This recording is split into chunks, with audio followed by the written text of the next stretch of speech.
America's awareness stops at your border. It's a relatively insular country.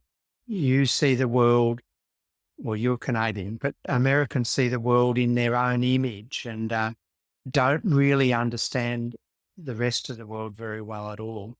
And I say to them, I want to tax the wealthy and the rich out of existence because I want them to have less money. I don't want the government to have more money because that's stupid. The government's got as much currency as it ever wants.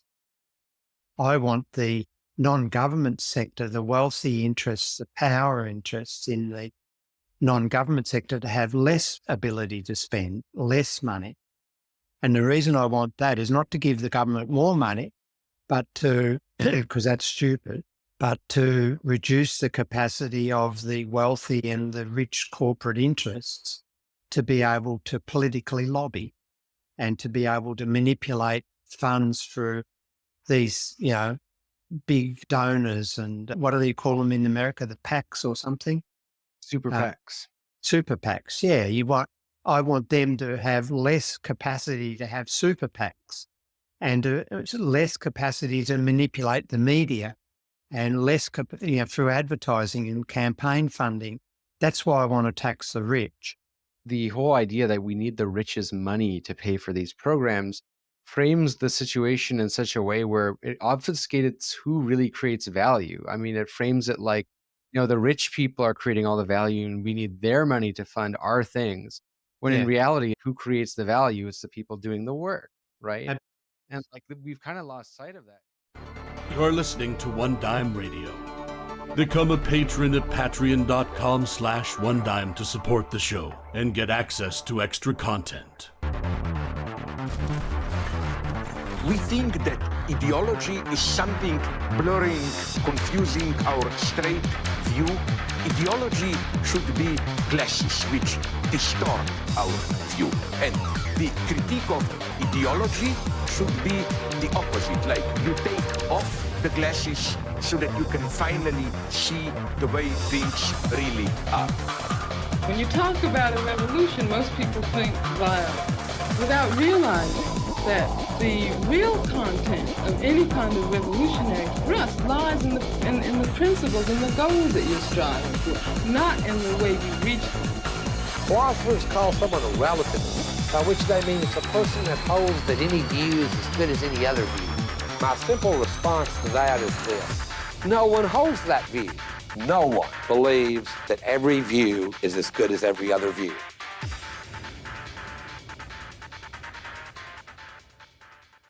Welcome to One Dime Radio. Today I am here with Professor Bill Mitchell.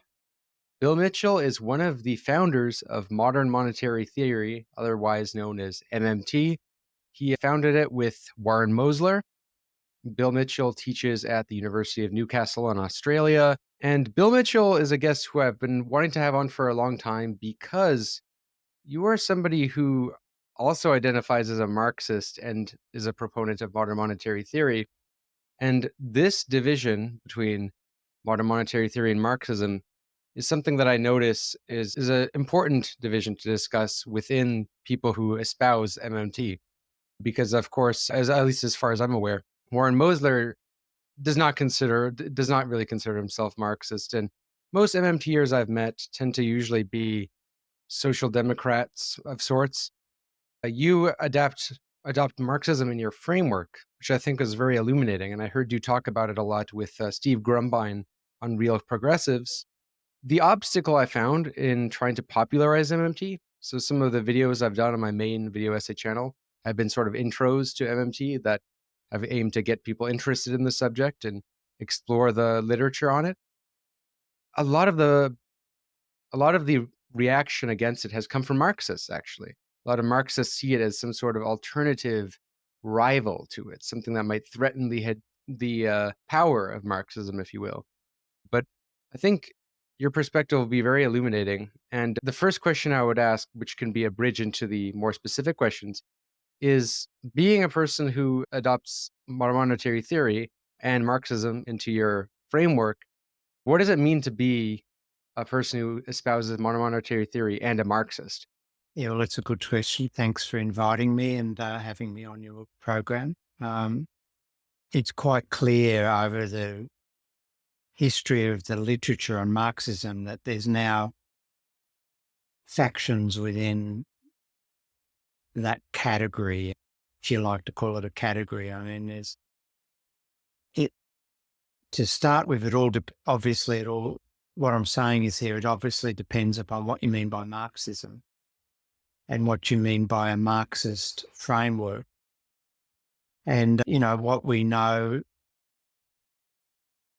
from the literature and from history is that can mean many things, and there's been huge internecine disputes about where the limits of that concept begin and end. So let me clarify what I mean by a Marxist framework. First, I think that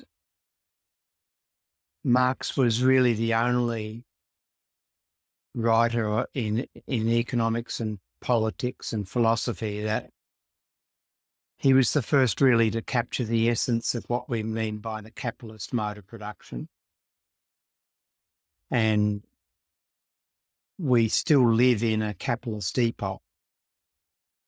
And what I mean by that is that the one class owns the material means of production, and the other class has to negotiate with that ownership class for access to that capital and to work and to earn these income from wages that allow them to survive. And I think that the capital class doesn't have to work to eat, and the working class has to negotiate a working contract and sell their labour power to eat. We're being crude here, but that's basically it. So that's the first point, that Marx was the first person really to understand the dynamics of that system, the evolution of the change, the historical shift from feudalism, and the important difference between those systems was how the surplus value is produced and the basis on which that surplus value is expropriated. So under feudalism, the surplus value and the subsistence wage are created in different time and different spaces. So the serf would go and work for a feudal lord on their portion of land and produce all of the output that the feudal lord would expropriate. And then the serf would go off into their own little block that they'd been given, and they would produce their own subsistence food. So the surplus and the subsistence were separated in time and space, a temporal and spatial separation. Whereas with capitalism, that no longer occurred, that the subsistence wage and the surplus production were generated in the same time and space, the working day. And this was, Marx talked about a wage form, the wage form in capitalism made it look as though the workers had a choice, that they could work for different capitalists. They were no longer bound to a particular manorial lord. And that gave the shimmer, the look of freedom. But in actual fact, the worker had no freedom. They had to work. They could choose which capitalist to work for, but they still had to work.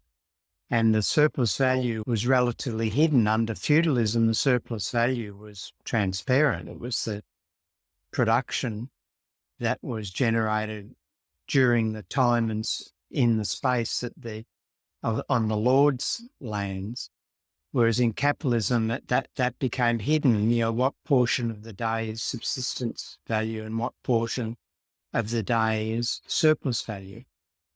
And Marx really understood those issues. And I think that that sort of conceptualisation still applies today and sets up a whole set of dynamics.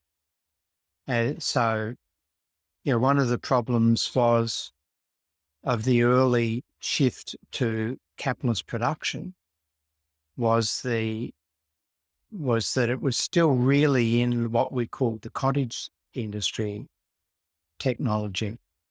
So the capitalist would go to the workers' houses and give them some equipment, spinning jenny or something, and later in the afternoon or then in a week or whatever the periodicity was, they would come and collect the production and give the workers some wages. Of course, that wasn't a very secure system for the capitalist, because the worker would soon realise that, I can just spin a bit of cotton into cloth and get enough to survive and go and enjoy life.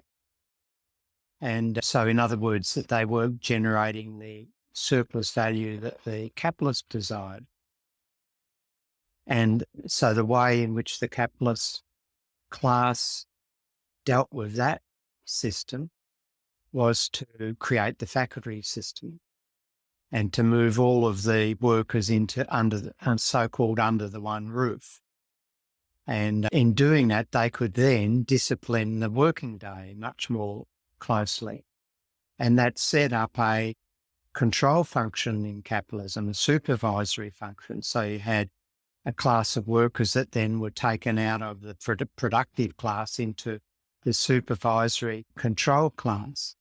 And Marx understood all of that, and that type of system pervades today. I mean, I don't know about the US, but during COVID, workers were allowed to work from home in Australia. And because of the restrictions imposed by governments on, to reduce the spread of infection. And of course, now that everyone thinks COVID's gone, the capitalists are now, and in the period that workers were working from home, they started to realise that this was better than going into an office or into a working place, because for those workers that could enjoy that flexibility. And now we're seeing that the capitalists want the workers to come back under the one roof, because that gives them a better and easier system of control. So I think those insights into surplus production, into the control function, into the shimmer of the wage form, Marx was the first person to understand that and to understand the dynamics of that in terms of the power relations between a capitalist class and a working class. And that's to me the essence of Marxism, that there is a class struggle, there is a conflict. The capitalist wants to get as much out of the working day from the worker as they can and pay as little as they possibly can. And in other words, they want to maximise surplus value and minimise the subsistence wage component of the daily production. And the workers, conversely, want to work as little as possible and get as much as possible. So they want to reduce the working day and reduce the intensity of the working day and get as much out of the working production, maximise the share for subsistence wage. And so, you've got conflicting objectives, and that conflict, in my view, defines our system and the capitalist system that we live under still in this era, and sets up all of these tensions and dynamics about income distribution, about control of the working place, about organisation and structure of the working place. And then you can extend it out into, outsourcing to other countries and all of the sort of global issues that define capitalism. So that's the sense in which I identify as being a Marxist. Do I buy all of the predictions that Marx made in Capital and certain theories of surplus value and other of his writings, such as, a lot of people say, Marx was wrong because we haven't seen a falling rate of profit. Well, we haven't yet, but I believe eventually we will. Have we seen another prediction, or we haven't seen the rise of subjective class consciousness among the workers and the overthrow of the state? We've seen a sort of fracturing of the working class. And this is sort of the rise of the professional managerial class, for example. It's quite different from what we used to think of the blue-collar, more homogenised working class. Well, we haven't. But if you go back to those dynamics I mentioned, we've seen a massive campaign by the ruling elites who own capital to divide and conquer the working class. And part of the divide and conquer strategy was to create sort of artificial divisions based upon identity. So, we've seen the left fracture on the identity issues. And so, for example, we now have progressive commentators saying, of a feminist persuasion, for example, saying, the boss in the working place who might be a female boss has more in common with the low-paid female workers in her organisation than the low-paid female workers have in their low-paid male workers who are their confreres. Now, that I don't agree with that, because that sort of suggests that the gender class is at a different or higher level than the economic class. So I think there's all these issues, but that's what the essence of Marxism is to me, and that's in the way in which I identify with it. Yeah, I was about to ask you about the relationship between MMT and why not more Marxists have adopted it into their lens and why the resistance to it. But you brought up something very interesting there that was also on my list of questions. Might as well actually tackle it before, since it's so related to your train of thought right just now. Is in your interview with Brianna Joy Gray, where you're talking about this same topic, actually, you mentioned that you believe the left essentially underwent a profound change in the 70s, where it kind of lost its touch with the working class. And I'm curious for you to elaborate on that, because I think it is interesting. I do see something with, for example, George McGovern being a kind of moment in politics where you have a left that is divorced from any class politics, like a visible, left in the, whether you want to say it's left or not. I mean, he presented himself that way, right? And it was a kind of professional university activist left. But I'm curious as to what you mean by, the left changing in the 70s. Well, I mean, you have to go back a little bit earlier. And so in the 60s, there was the rise of continental Marxism, Louis Althusser and these characters. And that was married with the rise in the humanities of postmodernist structures and thinking, and the sort of rejection of modernity and the rise of postmodernist deconstruction and all of that literature and thinking that then started to emphasize more micro elements of our existence and that became identity, thinking in terms of our identities and how we deconstruct ourselves back down to our basic identities. And this was the rise of feminism and emphasis on race to explain the human condition and your identity. So, for traditional Marxism, your initial identifier, if you like, was your economic class. That I still believe that I'm a member of the working class, even though I'm a professional person who's well paid in a professional occupation. As an academic, I'm still, in my view, a member of the working class because I have to go to work to earn an income. And I don't own capital, and that means that I don't own the means in which I can then employ workers to to generate surplus value that I can expropriate. So these are all traditional Marxist ways of thinking. I'm still a member of the working class, even though from a sociological point of view, and I'm a member of the professional managerial class. They're sort of different categorisation frameworks. But the postmodernists and the continental Marxists sort of got, in my view, sidetracked into focusing on this sort of deconstruction identity type way of thinking about who we are and how we understand the world. And in my view, that was a unfortunate development.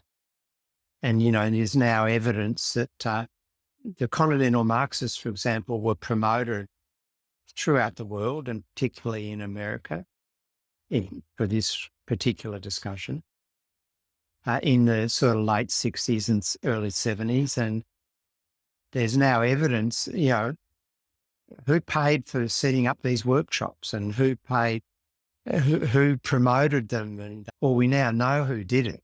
It was the CIA. The American CIA were running these continental Marxist workshops.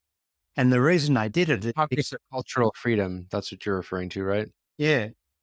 And the reason they did it was because they realised that the Marxist scholars were losing the plot and were undermining the sort of strength of the Marxist message.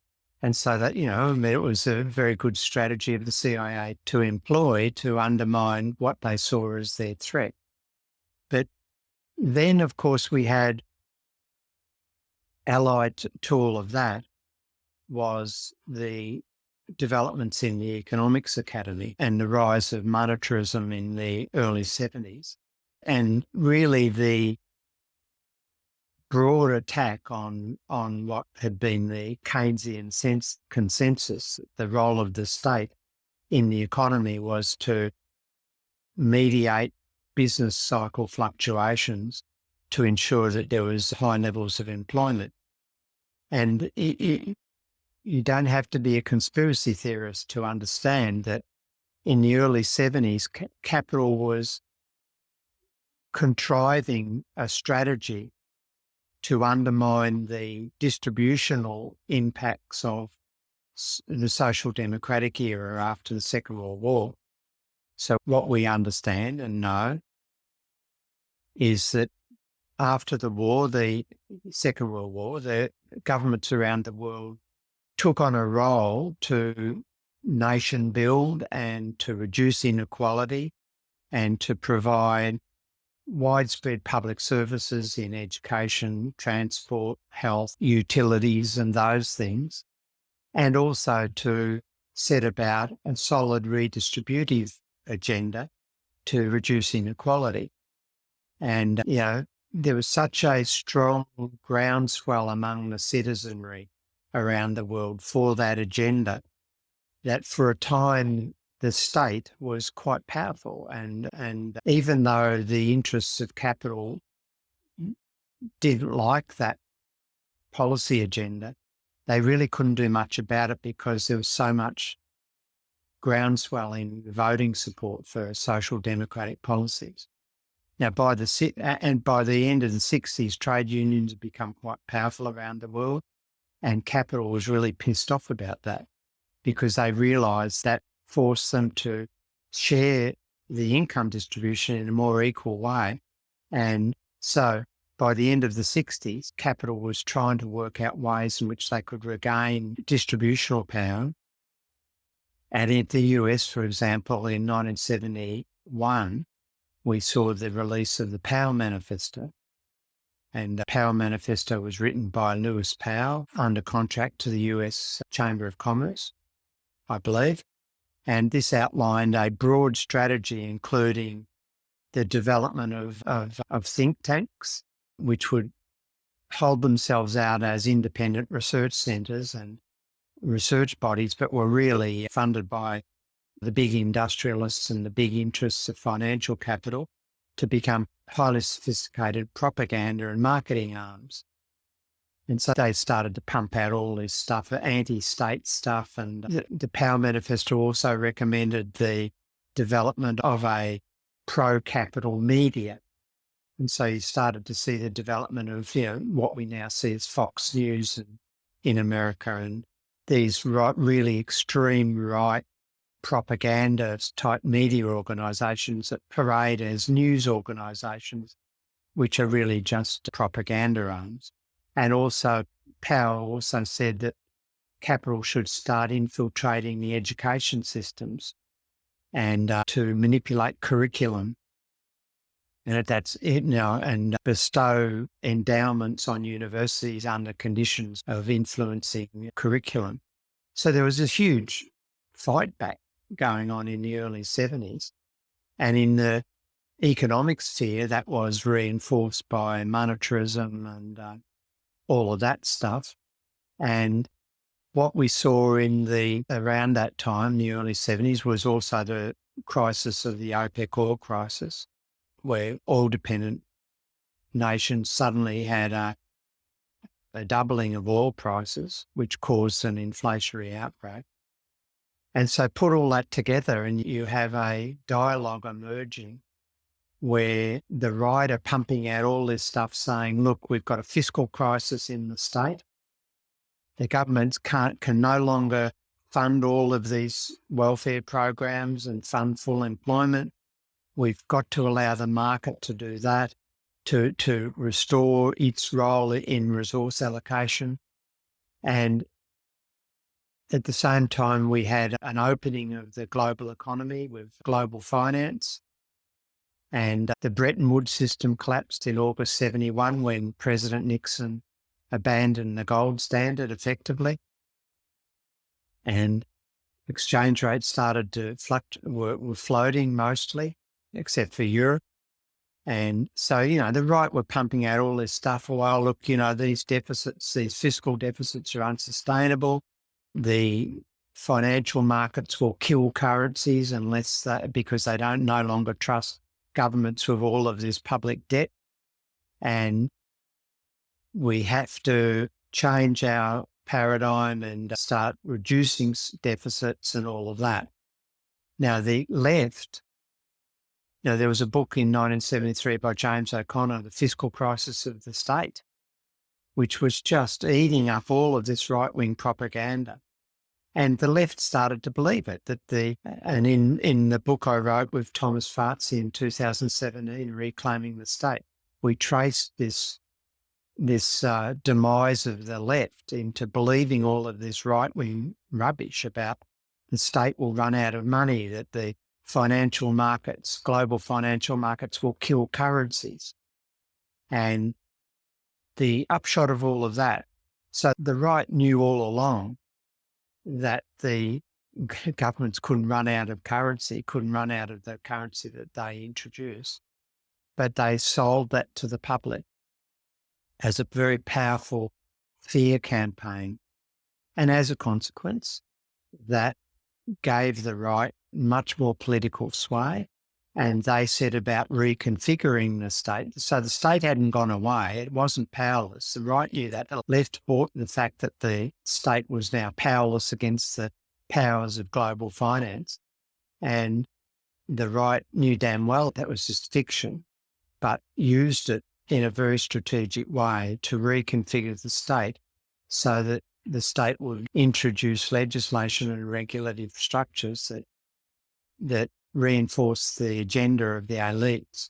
And so we saw the privatisations occurring, outsourcing, user pay systems, the sell-off of the public enterprises around the world, and all of what we now refer to as the neoliberal agenda came through the reconfiguration of the state. And meanwhile, back at the ranch, the left have given up the macroeconomic debate and ceded that to the right. So now there's homogeneity in that debate. There's no contest. And the left became completely diverted into identity studies. And that was the demise of the left, in my view. And that persists today. That's a very compelling way to put it all together in a succinct way. I mean, it's a complex story, of course. But when it comes to the neoliberal turn, a lot of Marxists sometimes criticize Keynesians and often, by extension, MMT, because they tend to assume that MMT is just another arm of Keynesianism. They sometimes use neo-Keynesianism and MMT interchangeably when talking about it. But they say that the neoliberal turn, to frame it as a political choice, right, to frame austerity as a political choice, would miss the characteristics of the capitalist economy that would have led to something like that happening anyway, with the falling rates of profit, which would compel capital to want to get rid of its obstacles, being labor, right? Labor, of course, ensured that the workers had a greater share of the economic pie. And only naturally, as profit rates would go down, it's natural the capitalists would want to, you know, pretty much like eat up a larger slice of the profits at the expense of the worker.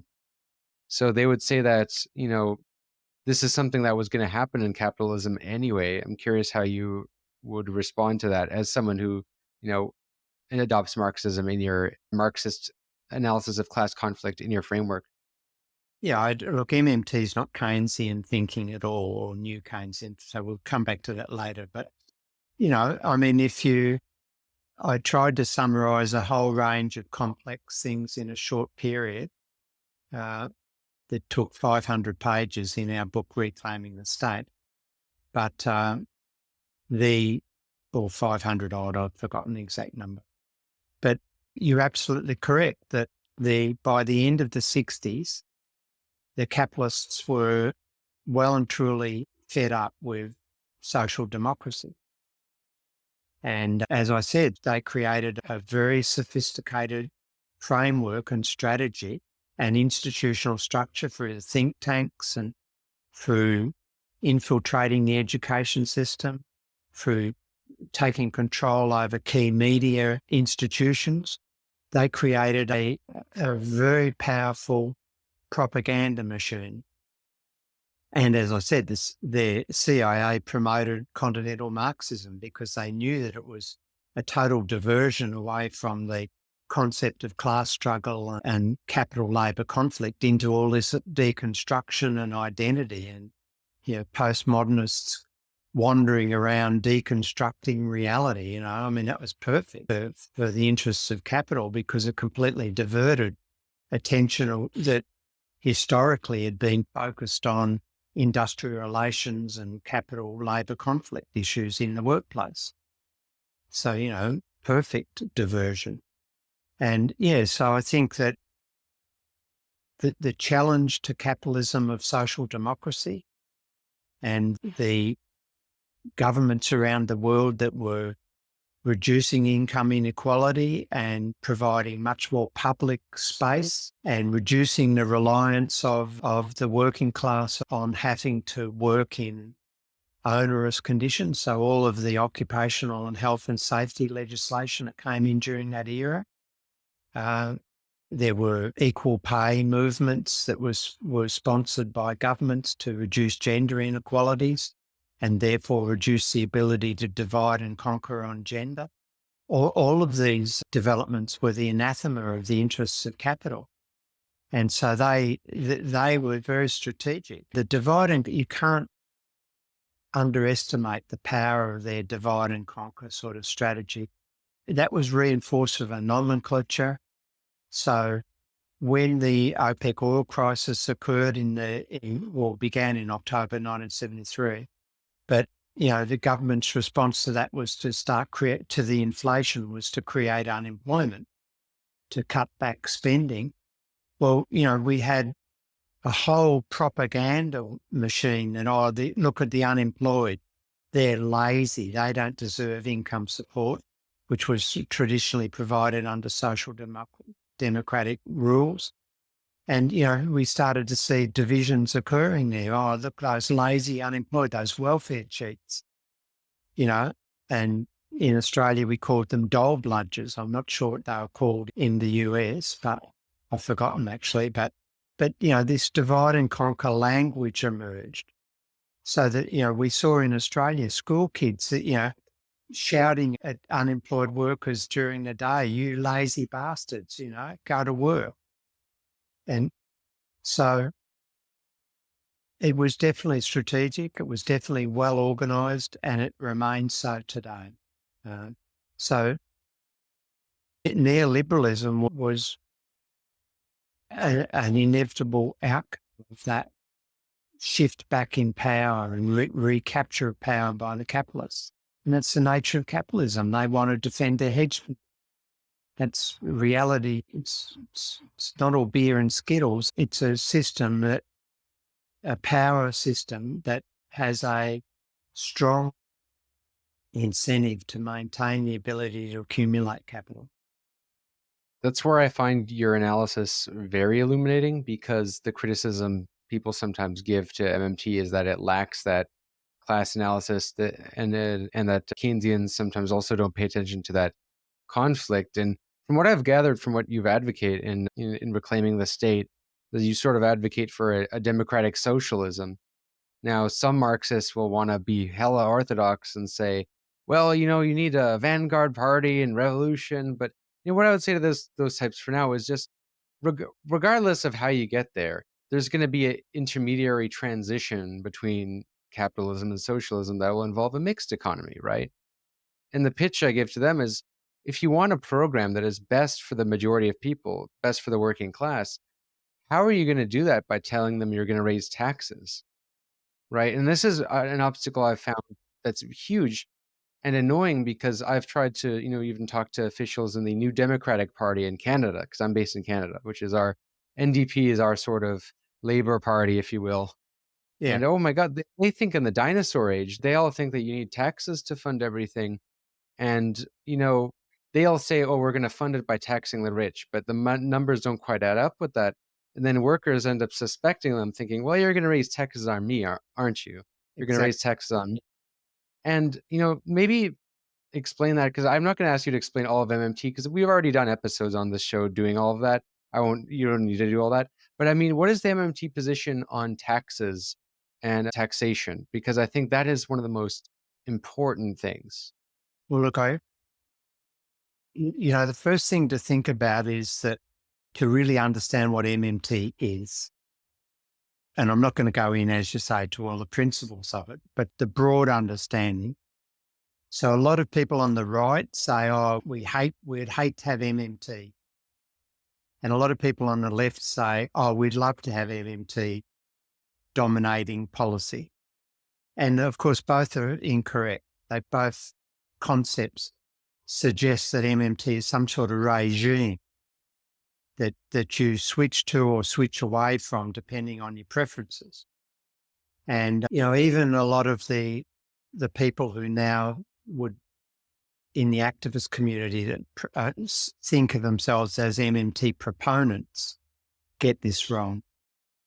And the important point is that MMT isn't a regime. It's not a set of policies. It's a lens. So I've got my glasses on here because I can see the screen better as I've got older. And the lens allows me to see reality more clearly. And MMT as a lens allows us to see through the fictions into the monetary system and to understand more clearly the dynamics of that system, to understand that the capacities of the currency issuing governments within that system, to understand the consequences of using those capacities in one way or another. So it's a framework for understanding. Now, then you say, okay, well, is it left or right? Well, it's neither. It's a lens.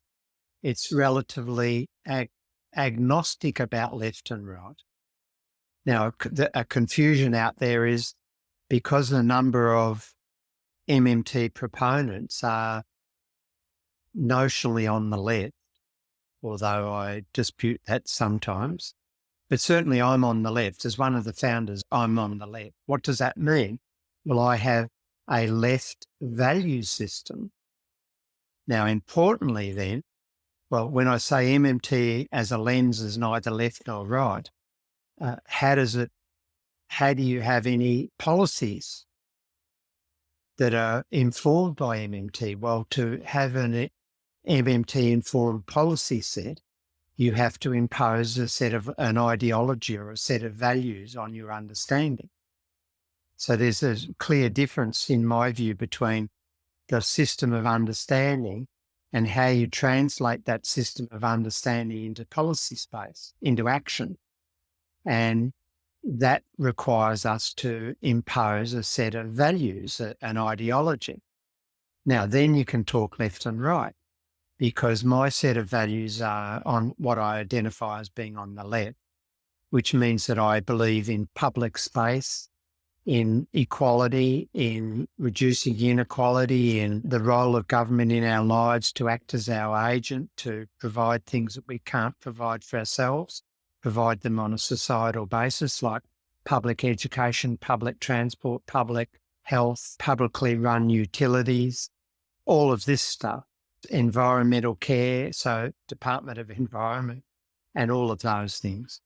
Whereas a person who has values on the right, who believes in individual rather than collective will, who believes in market-determined outcomes, would still have exactly the same understanding of MMT as I have, same lens, but has a different value set, so applies that understanding in a different way. So for example, they will have private education as a principle rather than public education.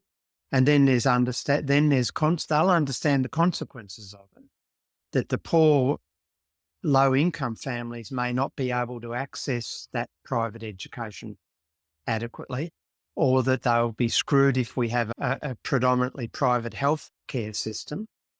But they accept that because their values are that inequality is okay. That's for a right-leaning person, inequality provides incentives, trickle down, incentives for the poor to work harder and all of that nonsense. But that's value statements. So that's the first important point that a lot of people get wrong about MMT.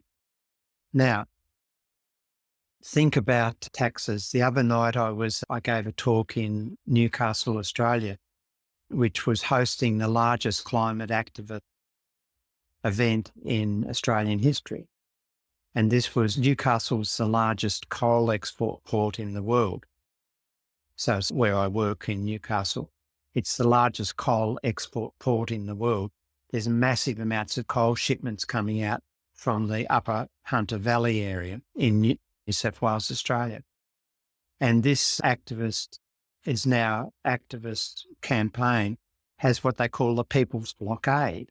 So the People's Blockade is a flotilla of small boats and kayaks and surfboards that go out into the shipping channel of the port and attempt to stop the coal ships going in and out as a climate activist campaign. So it's really a fabulous event. But the problem is, in the organisers, which are called Rising Tide, the rising tide of humanity against fossil fuel companies.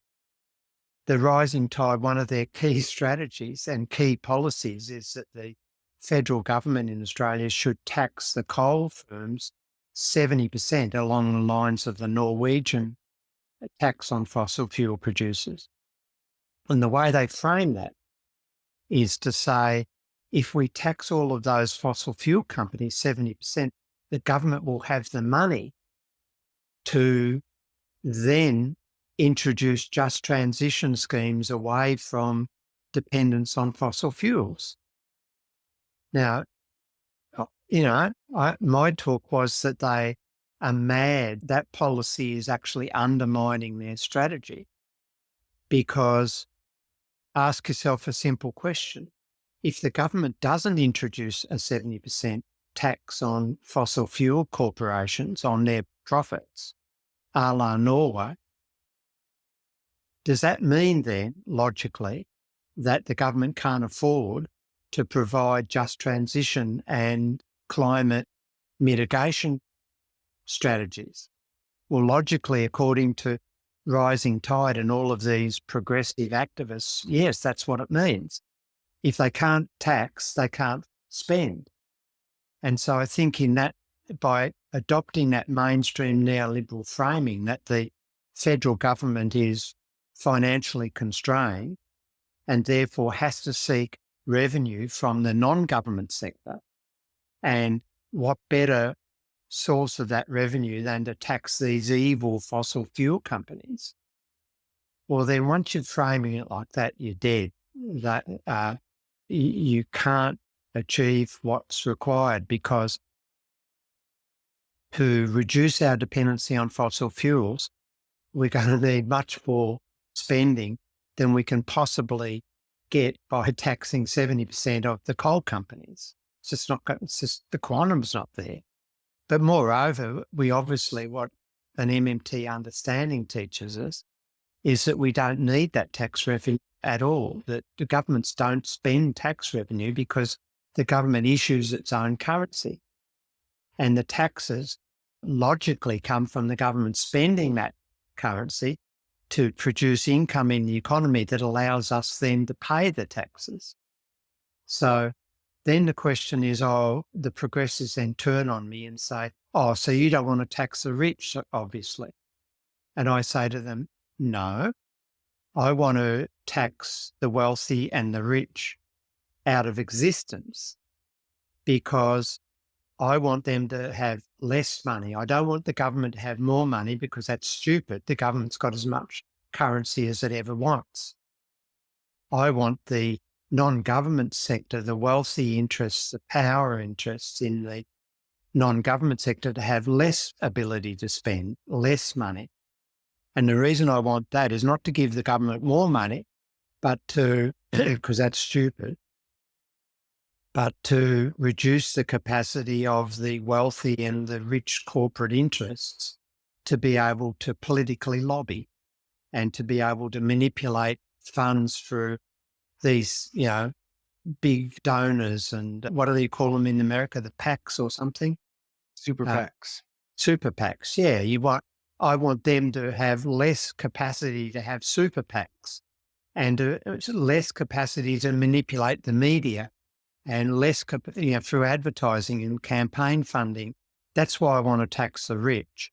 I don't want to tax them to give the government more money, because that's really a reflection of your ignorance on the capacities of your national governments. So I think that's the MMT position.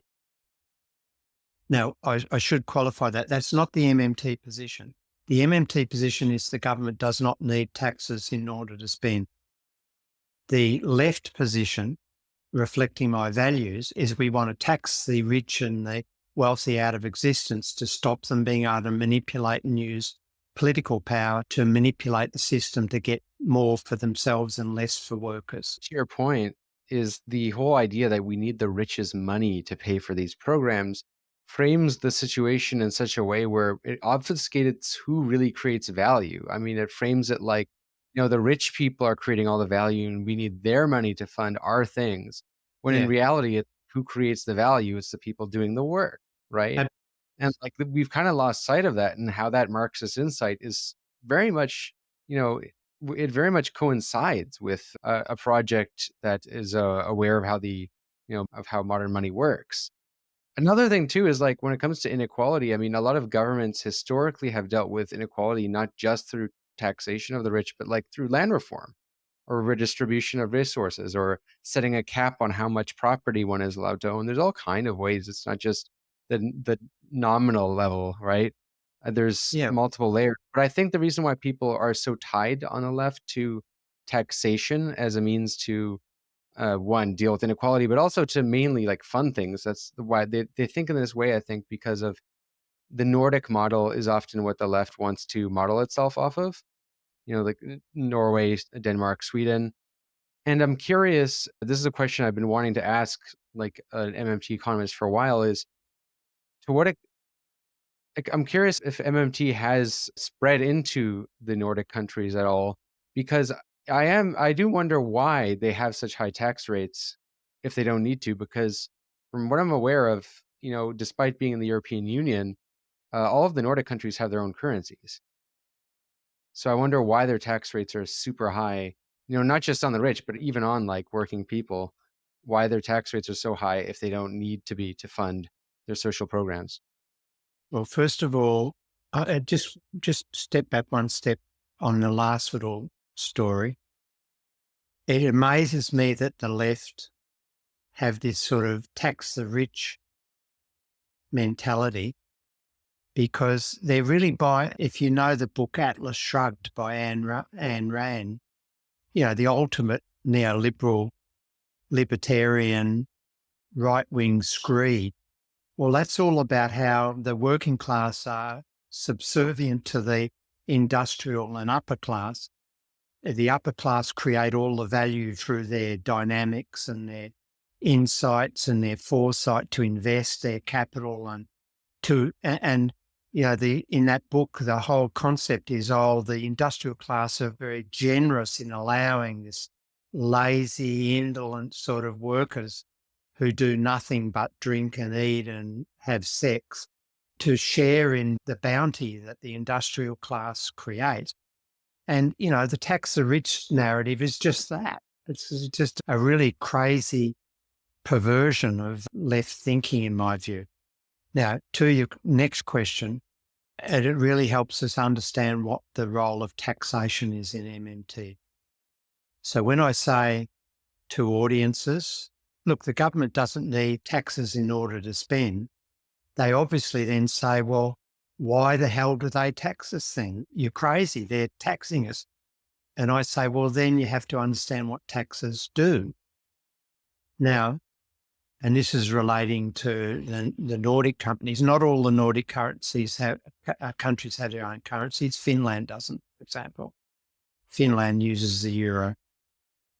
Sweden and Norway have their own currencies. Denmark has its own currencies, but pegs it to the euro, so it reduces its sovereignty in its own currency. Effectively, they've got to take the dynamics of the euro system. All right, so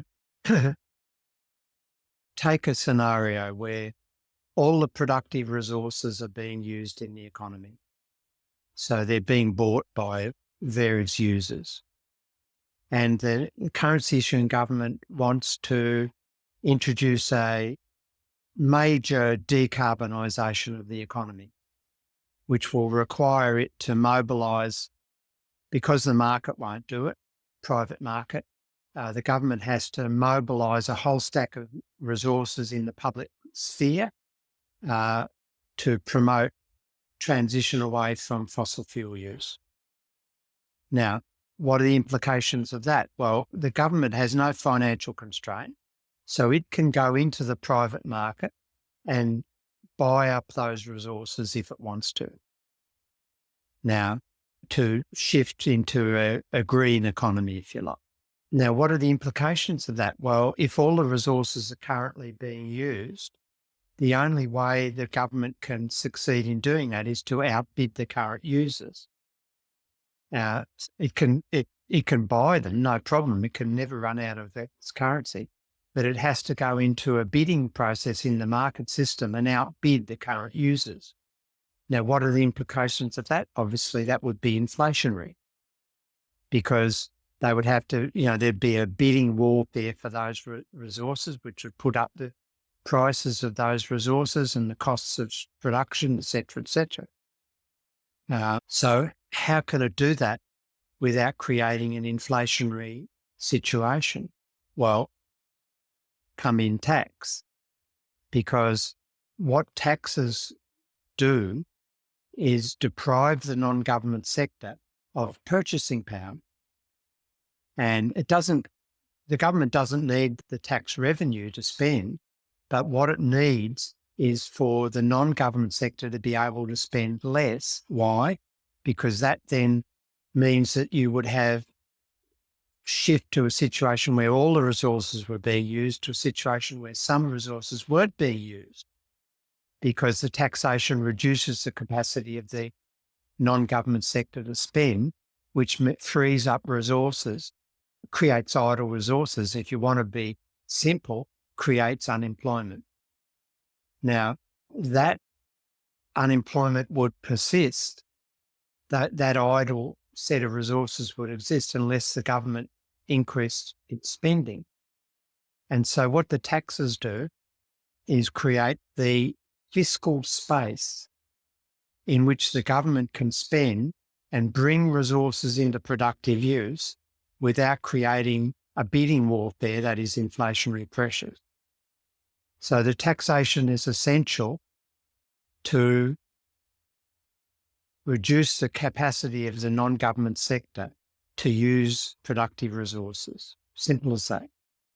Now, then you ask yourself the question, well, the sort of Scandi model, the Scandinavian model, so there's different philosophies of the role of government in the world, and there's different concepts of the welfare state. So the Anglo sort of English-speaking welfare state is a much meaner form of welfare state than the Scandinavian model.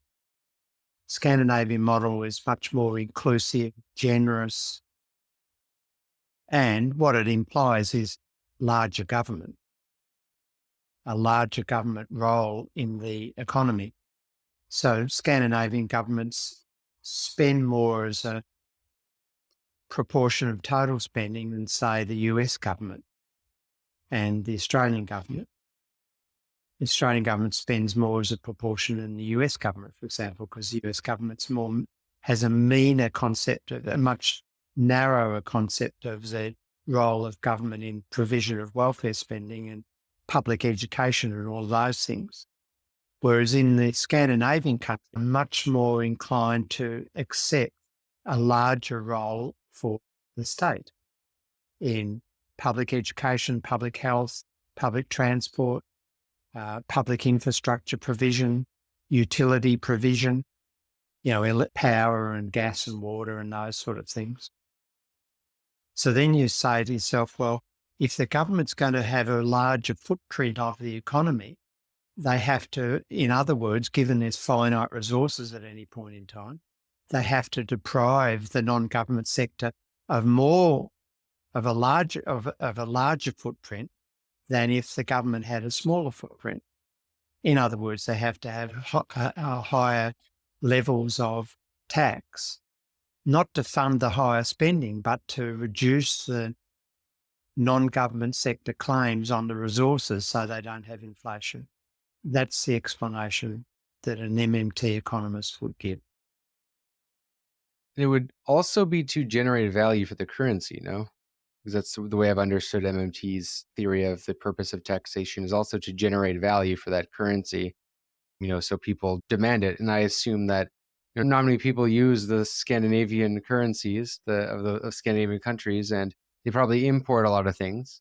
They can't produce everything, so they probably want to keep some level of a decently valued currency, so they keep high taxes. But do they need to be as high as they are? Because I know Warren Mosler advocates that a large amount of income tax could be removed, and that sales tax could also be removed, for example. And I'm curious about that, if they could reduce it much more, because that's a quagmire that I've noticed when advocating social democratic or socialist policies is people will say, well, yeah, but then our taxes are all going to go up, right? This is the objection you get in Canada and America. Well, I mean, this all comes back down to values. Warren and I differ somewhat, and in our latest book, I haven't got a copy of it here, in our latest book, Modern Monetary Theory, Bill and Warren's Excellent Adventure, we discuss how we came to get together and how we effectively founded modern monetary theory. And in that book, we take a sort of a dialectical approach in narrative, in the sense that we illuminate the reader on the differences that we have individually to things. So various points in the book we say, Bill says this, Warren says this, Bill doesn't agree with this, Warren doesn't agree with this, sort of thing. And these are those things. There's no fundamental agreement on the principles of MMT, on the lens but there are some disagreements on the basis of values. So Warren prefers more private enterprise than I do. So, Warren sees a lower tax environment and a lower government spending environment as preferable. That to me, who's solid traditional leftist, who believes in much larger government footprints in providing. I don't believe in private education. I don't believe in private universities. I don't believe in private healthcare. I don't believe in private transport. I believe they're all sort of essential elements of our human rights that should be provided by the state on behalf of all of us and maximise our well-being, rather than those things should not be provided for private profit. So there are differences in value. And so when Warren says, the Scandinavian countries can reduce spending and taxes, well, of course they can. But then they've got to ultimately reduce the government footprint to allow less fiscal space to maintain price stability than I would have. That's the explanation for that. And speaking of government ownership, the question I've been really wanting to ask an MMT economist is whether MMT economists have their own unique understanding of the Soviet Union and the systems kind of like that in the Soviet states, in which the state controlled everything. And that's not what I'm advocating.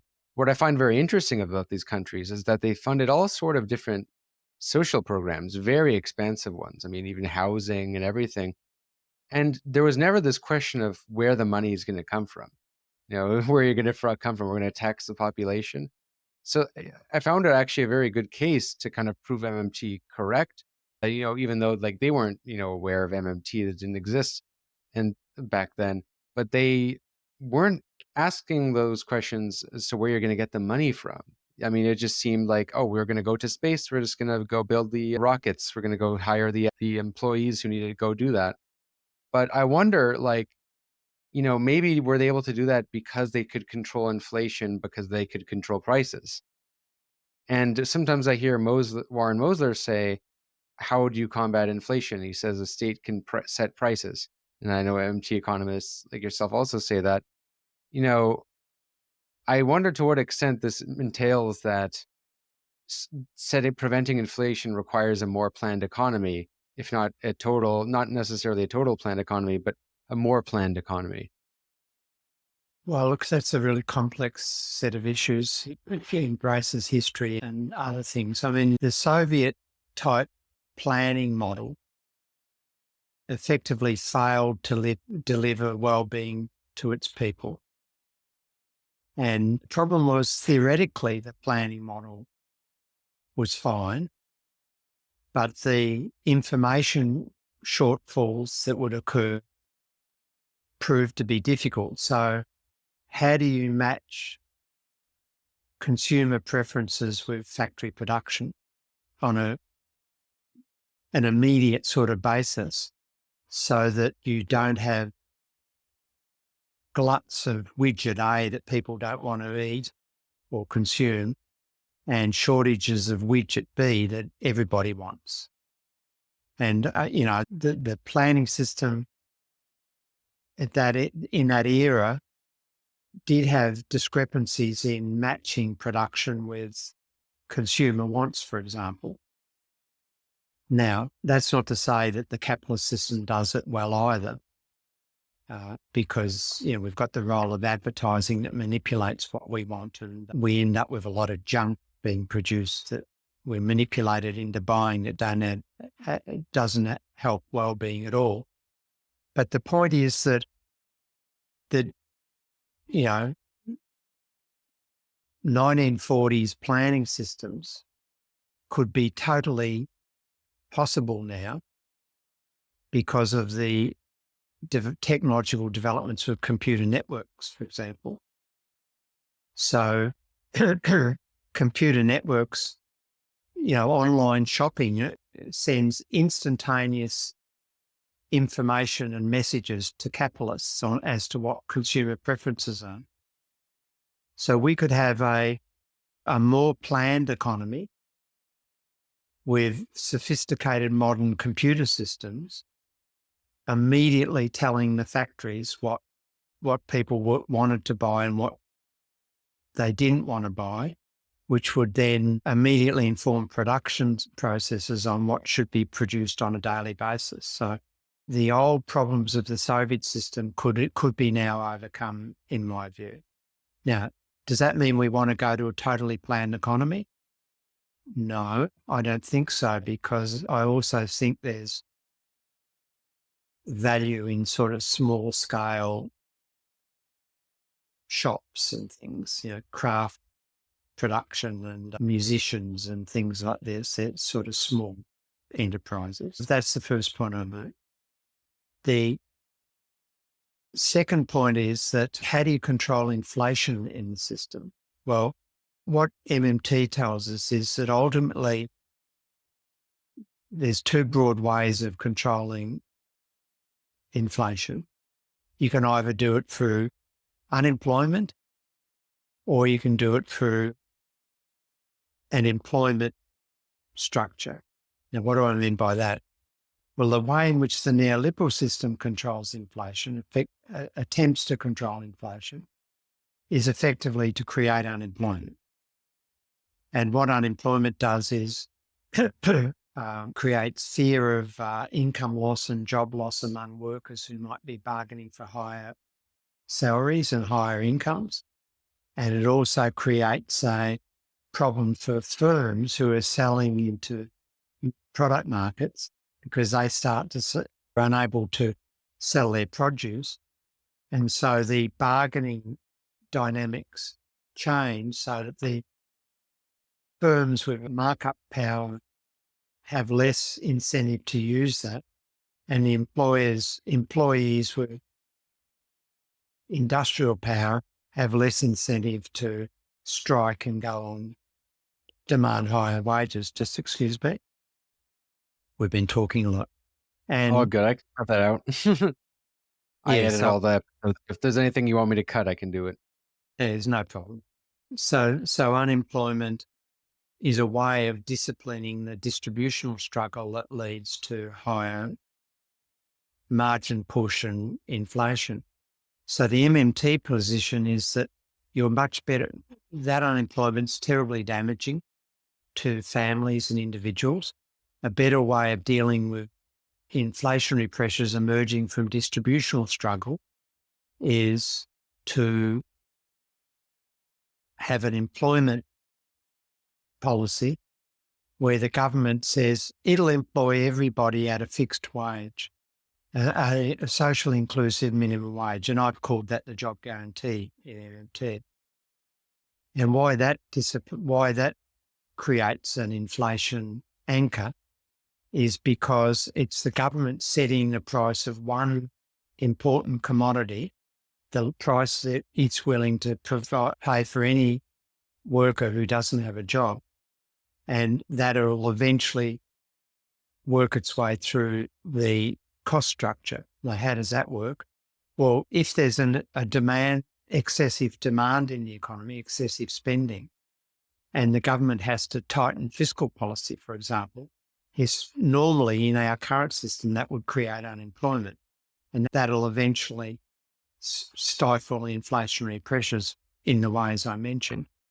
But in an employment job guarantee economy, the workers still lose jobs in the inflating sectors, but are able to move into the job guarantee sector, which shifts workers into a fixed price sector.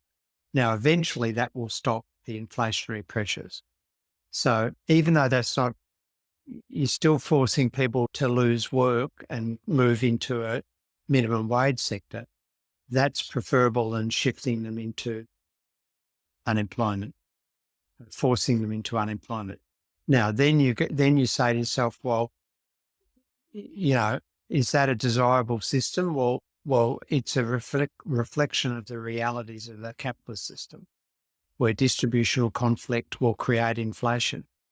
And if you don't like the job guarantee, really all you're saying is you don't like capitalism, because a job guarantee is a preferred system within the boundaries of a capitalist dynamic. It's better than unemployment, but clearly we would want a system, ideally, that doesn't have those distributional struggles. But then you're talking about a non-capitalist system. And so then the question is, okay, how do you get to that?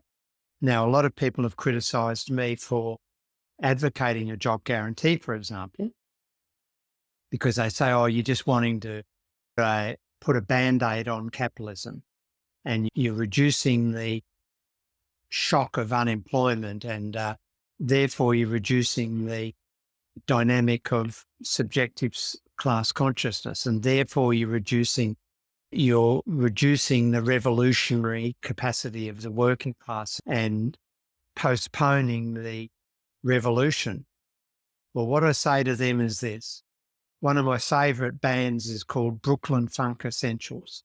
They're a New York-based socialist cooperative of brilliant musicians. And one of their songs from their first album is "The Revolution was postponed due to rain." And it's what it's about is that these left-wing activists get together to overthrow the capitalist system and all sorts of things get in the way of it. Someone slept in and didn't go to the protest, or ultimately because it rains down, they don't want to go out and march and have a revolution. But it's a really insightful song because it's about the state of the left, intellectual left. And what I say to people who criticise me for wanting to postpone the overthrow is that, okay, it's all very well for you characters who are drinking your lattes and you're having your almond croissants in the cafe on a Saturday morning, plotting the revolution. But meanwhile, back at the ranch, baby, the capitalist system is creating dreadful poverty and unemployment.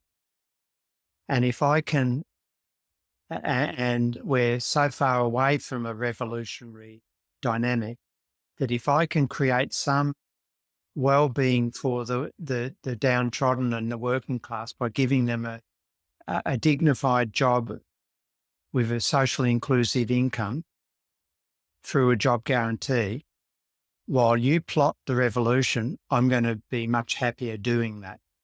And when we get to the stage where we've got a revolutionary vanguard that's going to person the barricades and overthrow the capitalist system, I'll be there leading the charge.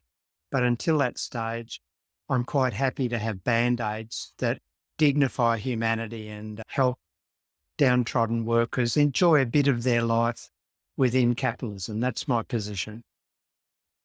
And at least we know social democracy does work. You know, it's something you can do in the meantime, but instead of immediately trying to do something that, you know, we may not know works and screw things up. I think it's at the very least you have a intermediary mixed economy that can guarantee, you know, massive improvements for people's lives.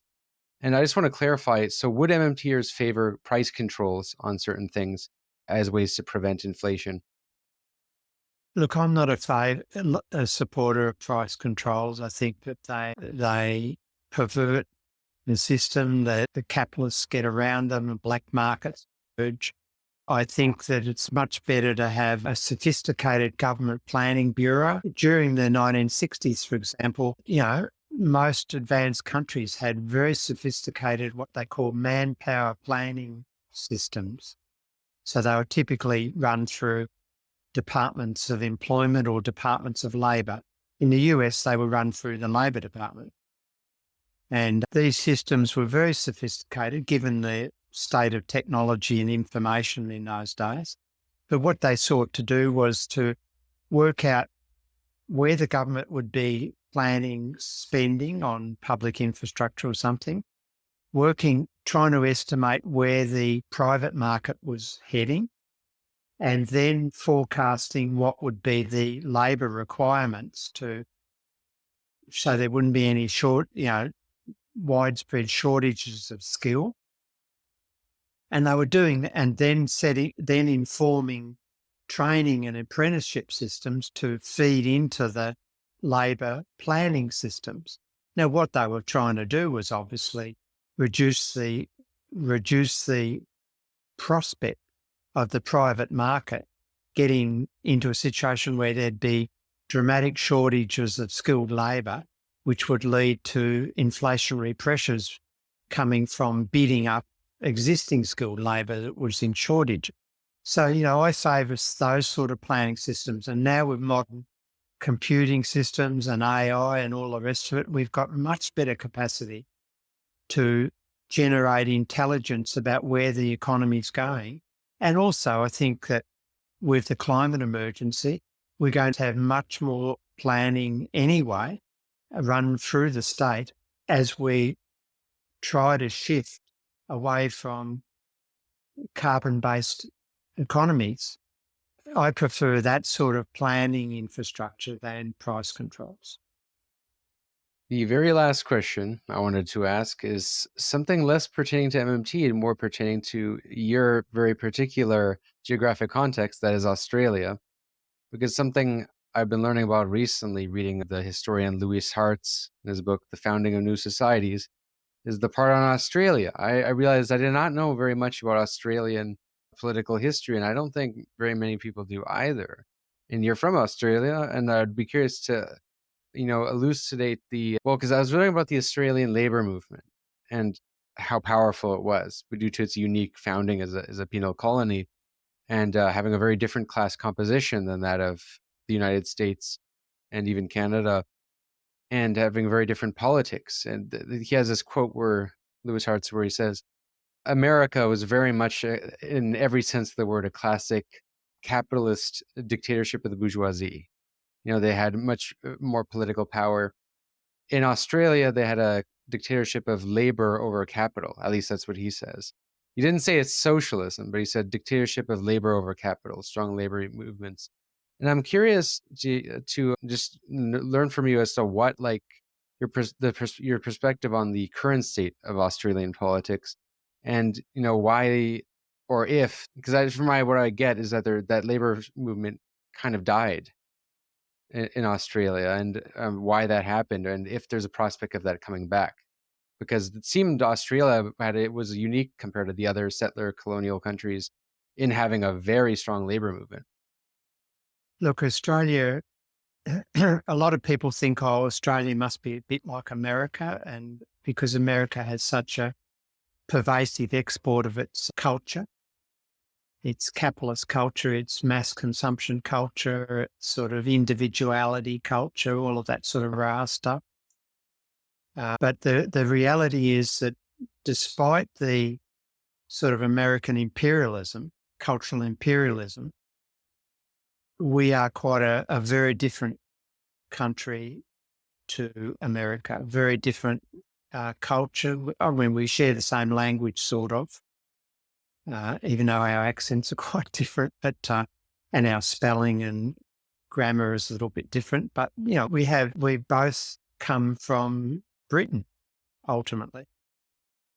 So why wouldn't we be similar? Well, the answer is we're not similar at all. Quite different country, Australia, to the US, and I've travelled and been in the US extensively, so I think I can say that with some certainty.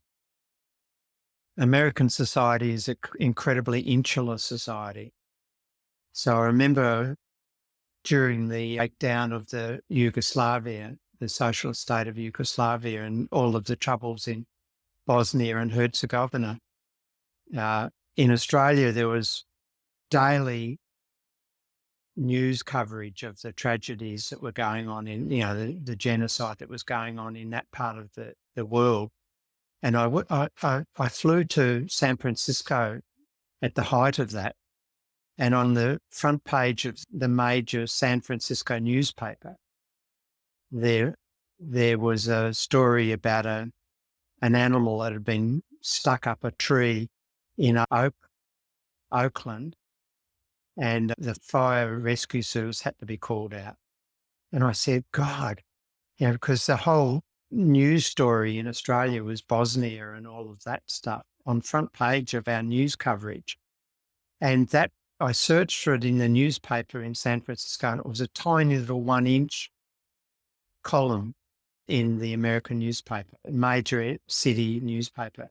And what that taught me, and it illustrates how America's awareness stops at your border. It's a relatively insular country. And that's led to all of this stuff about American exceptionalism. And we could, the outsiders talk about American exceptionalism, that, you see the world, well, you're Canadian, but Americans see the world in their own image and don't really understand the rest of the world very well at all. Now, how did that come about? Well, the American settlements were free settlements, whereas Australia was a prison colony. We were founded on the basis that the white class, the Indigenous class in Australia is one of the oldest civilisations in the world. 30 or 40,000 years they've occupied the land that I'm on, and that's a separate debate altogether. But the white settlement, the colonial settlement, was essentially, Britain, when they invoked the Poor Laws in Britain, they started imprisoning people, and the enclosure movement that forced the low income, the poor, the workers into the cities, and they had no work. So what did they do? They stole bread, and eventually the prison ships in the Thames River and the prison system got flooded because of the sort of pernicious social legislation that the British government introduced through the Poor Laws and the enclosures. So what did they do? They had to find prison colonies. And so they they discovered Australia, and they said, okay, we'll ship all of our surplus prisoners to Australia. And so we were set up mostly as a penal colony. And that, even though that system broke down when the transportation ended, the culture of our society was extremely anti-authority. We grew up hating authority because that's our roots, our starting point. And moreover, the isolation of Australia from the rest of the world. When I was at university, we studied a book called The Tyranny of the Distance by a famous historian. And that was how the distance from the rest of the world, it takes 24 hours to go to Europe by plane. That's a tyranny. And in the old days, it used to be 3 months by boat to get back to the old world, to get back to where our families had come from, Europe and Britain. And so that tyranny of distance creates a sort of a resilient type of culture where it's a pretty tough life out here. For the early settlers, this is a very arid country. It's a very dry, lots of droughts. Only parts of it are livable because most of the land mass is desert, very arid and inhospitable to human settlement. Let me clarify that. The Indigenous people had worked it out very well because they had far better technologies than the white settlers had. We were very unable to live in hospitable areas. But the point I'm making is that put these sort of elements together and you've got a society growing that's totally different to the US.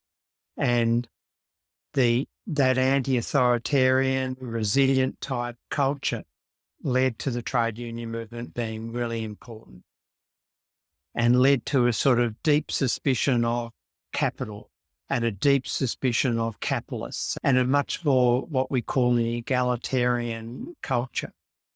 Because we're all in it together. The original settlers had such a hard time making ends meet in an inhospitable climate. well away from everywhere else. They were just stuck here.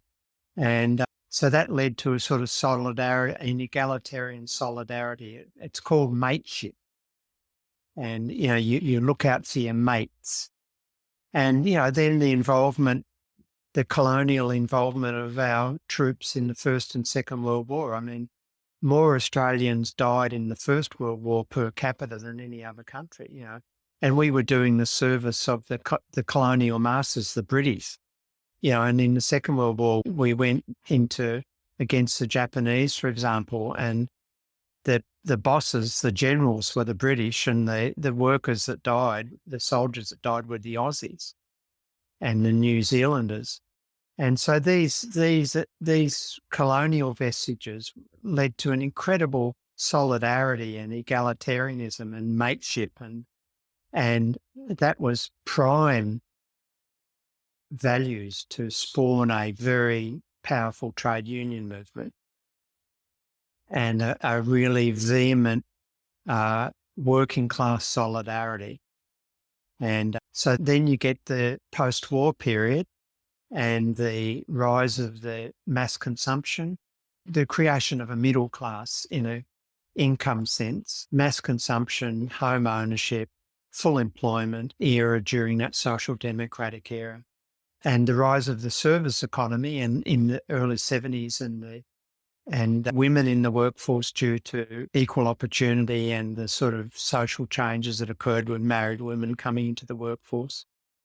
And you started to get difficulties for the trade unions because historically the trade unions had been able to create memberships through large-scale manufacturing plants and things like that, whereas with the service sector, with small-scale service providers, it's much harder to organise a trade union membership. And let's be frank, the old trade union culture was rather misogynist because it was dominated by men in the workforce, and the role of the woman was in the family, bringing up the kids. And as women came into the workforce, that sort of cultural misogyny was very tense and again militated against, women didn't want to be in trade unions with bully boy men, for example, that cultural divide. But then you get neoliberalism in the 70s emerging and 80s, and governments being taken over by ceasing to be mediators in the class conflict and becoming agents of capital, which is effectively what they became under neoliberalism. And that shift, as governments shifting towards becoming agents for capital, led in Australia to very pernicious industrial legislation that undermined the capacity of the trade union movement to do their jobs. And so you went from the coverage ratio in the 1970s was around 55%. So 55% of workers were in trade unions. Now it's about 15%. And that's because of all of those elements that I mentioned. But having said that, the solidarity vestiges remain. So the neoliberal governments have tried to become more like America.